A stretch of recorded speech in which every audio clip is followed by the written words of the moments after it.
নমস্কার বন্ধুরা, আপনারা দেখছেন টকি নলেজ শো। যারা চ্যানেলটিতে নতুন দেখছেন তারা প্লিজ সাবস্ক্রাইব করে দেবেন। আজকে একটা নতুন গুরুত্বপূর্ণ খবর নিয়ে চলে এসেছি এই ভিডিওতে। পাকিস্তানে অবস্থিত গোয়াদার পোর্টে ভীষণভাবে আগুন লেগে যায়। গোয়াদার পোর্টটি পাকিস্তানে চীনের সাহায্যে ডেভেলপ করা হচ্ছে। চীন পাকিস্তান ইকোনমিক করিডোর, যেটা চায়না সিনজিয়াং প্রদেশ থেকে পাকিস্তানের গোয়াদার পোর্ট পর্যন্ত প্রায় 3000 কিলোমিটার রোড, যেটি পাকিস্তানের সঙ্গে চীনের যোগাযোগ বিস্তৃত করবে। এটি চীনের ড্রিম প্রজেক্ট। এই প্রজেক্টের মাধ্যমে ভারতকে বাইপাস করে মিডল ইস্ট থেকে এনার্জি ইম্পোর্ট ও মালপত্র এক্সপোর্ট সহজে করবে। এর সঙ্গে ভারতের খুব কাছ দিয়ে চায়না রোড ইনফ্রাস্ট্রাকচার নেটওয়ার্ক তৈরি করে ফেলছে। এতে মূলত দুটি লাভ। একটি, এক্সপোর্ট ইম্পোর্ট মিডল ইস্টের সঙ্গে খুব সহজে হবে। আর একটি দ্বিতীয়ত বা প্রধান, সেটা হচ্ছে যুদ্ধের সময় এই রোডটিকে চায়না খুব ভালোভাবে ব্যবহার করবে। ভারত প্রথম থেকে এই সিপেক প্রজেক্টের বিরোধিতা করে আসছে, কারণ সিপেকের অনেকটা অংশই পিওকের উপর দিয়ে গেছে। যেহেতু পিওকে ভারতের অবিচ্ছেদ্য অঙ্গ, তাই ভারত এটিকে কোনোভাবেই মেনে নেবে না।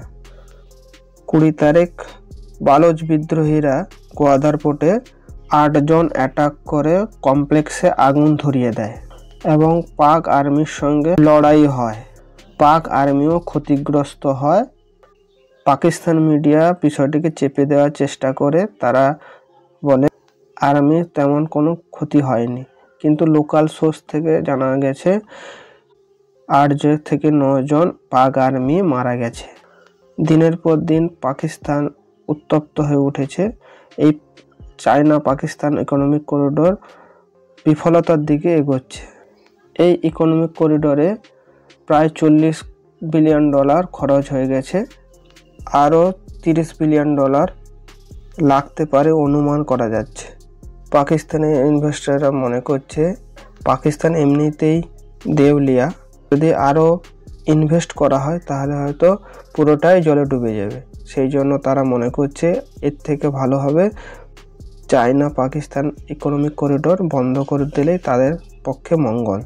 কারণ পাকিস্তান আর্মির উপর আস্থা হারাচ্ছে চীনারা। পাকিস্তান আর্মি 3 দিক থেকে ঘেরা হচ্ছে। একদিকে বালোচ আর্মি, অন্যদিকে আফগানিস্তানের সঙ্গে যুদ্ধ আরম্ভ হয়ে গেছে। অপরদিকে পাকিস্তান ভয় করছে যাতে এই সুযোগে ভারত পিওকে না ছিনিয়ে নেয়। বন্ধুরা, এই বিষয়ের উপরে আমি খুব নজর রাখছি। যদি কোনো নতুন খবর পাই ভিডিওর মাধ্যমে আপনাদের জানাবো। যদি চ্যানেলটিতে নতুন হয়ে থাকেন please subscribe the channel, like এবং শেয়ার করতে ভুলবেন না।